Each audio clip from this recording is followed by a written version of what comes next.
feel better, we feel safer about it, but then when you know that the power company has spent tremendous monies on their dams and securing those dams, getting ready for one day that big thing that's likely to happen.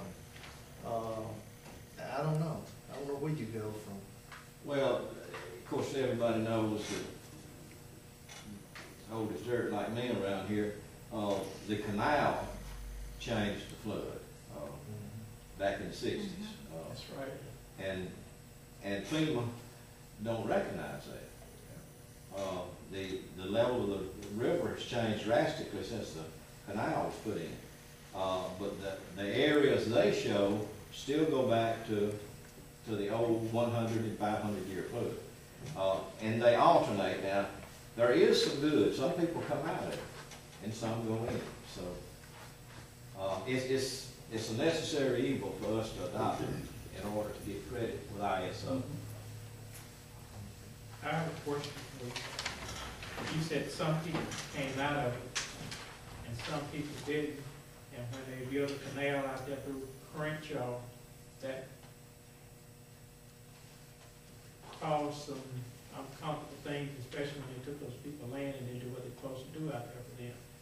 Okay, you just said we could accept this or we couldn't. Explain to me, the one that came out of this, how did they come out of it? So the ones that want to come out of it, well, we can tell them how to come out of it. No, that's not their decision.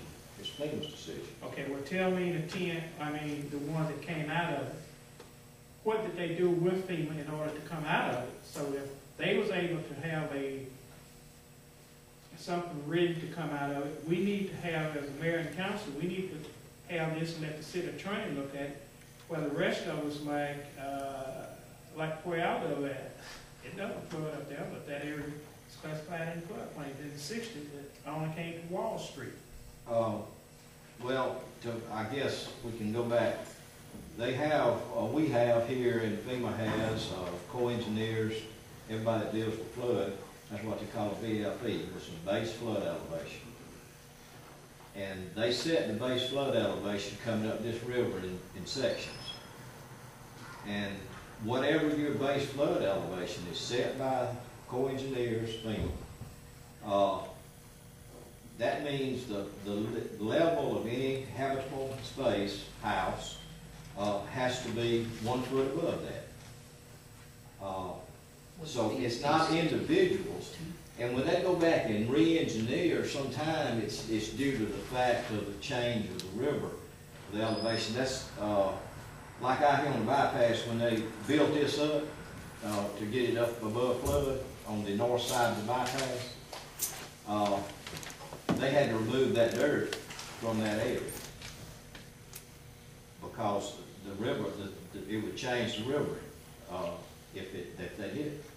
So it's a base flood elevation in areas. It's not individual people, and there's nothing. Once they set that base flood elevation, let's say they tell you that your base flood elevation is 170 feet. Okay. You disagree, so you hire an engineer to come look at it, and your base flood is really 173. Okay. So that's the way you prove you're out of it. It's just like a court of law. You can't make them prove you're in it, but you have to prove you're out of it. That's. Greg, did you prove your property was out of it? Yes, sir. On the corner of Tuskegee and the property elevation. The line shifted just enough to touch the edge of my property, and I got a surveyor to come out and shoot it, and it did. The corner of the property where the house sat on the property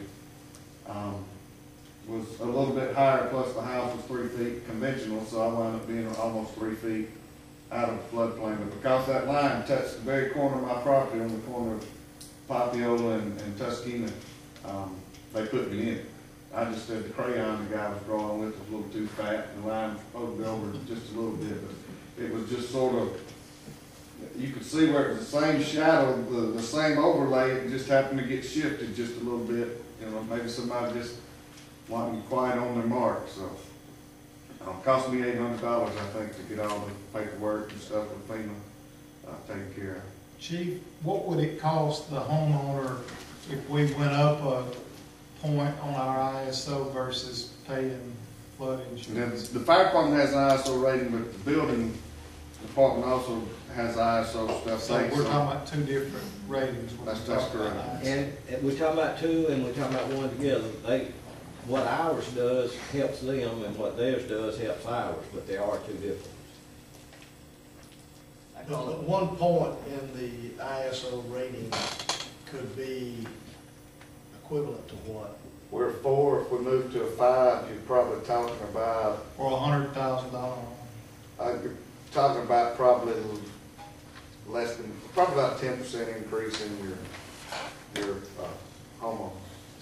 In the insurance premium. But in yours, the lower the premium, the lower the rating. We want to be a 1. Yeah, you want to be a 1. In yours, does it work the same way, or you, okay. What is yours in the building? Ours is now a 5, You're 5. 6, I'm sorry. How is that assessed? Who do you pay? I mean, is that, You know, they actually pay them. They go through our books, and we got flood elevation markers throughout town that I go by and take pictures of and maintain, to be sure that, they're set by the Corps of Engineers. That's one thing we do. And then this FEMA ordinance is another thing. Where we review plans or not for homes.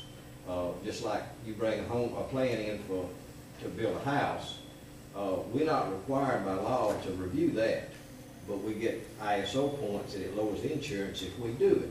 So there's a whole sheet, well, I say whole sheet, several sheets. And it's just like Chief goes through with the fire.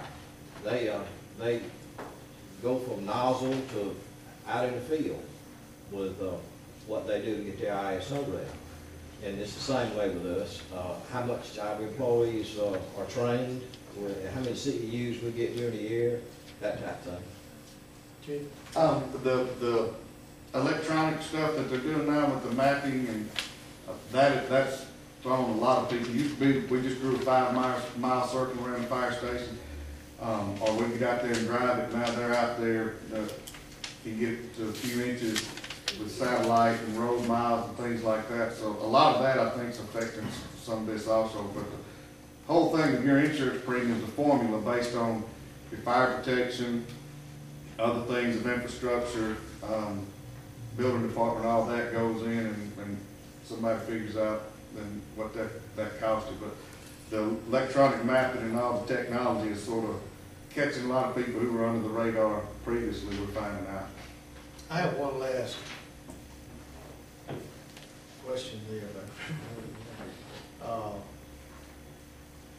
Okay, if we did not adopt this, what would it do for us, like when we were dealing with FEMA, with the problem that we had downtown? Okay, we would get it, right? That's right. Okay. let's settle that. I guess and Mayor, you've had great debate, great conversation here, but I think the important thing is the citizens need to review this map. And when you are taken out of the floodplain, you won't be notified. You can continue to still pay flood insurance. When you're put into the floodplain, you may not be notified unless you have a mortgage on your home. Or you go to sell your home, which I think was the case for you, Chief. It happened to me on 2 homes. On high ground, never seen water. And so that could be the difference in selling your home, the deal just going south. But, you know, we live in a river town. We're fortunate that we do have the river, and this is one of the complications that comes with it. But I always maintain, and it's my opinion, that it's an indiscriminate stroke sometimes. The crayon's too fat, and it affects you. And the more people that are in the FEMA pool, the more the people pay into the Katrina issues. and we can take a look at it one way or the other. But if you don't do this ordinance,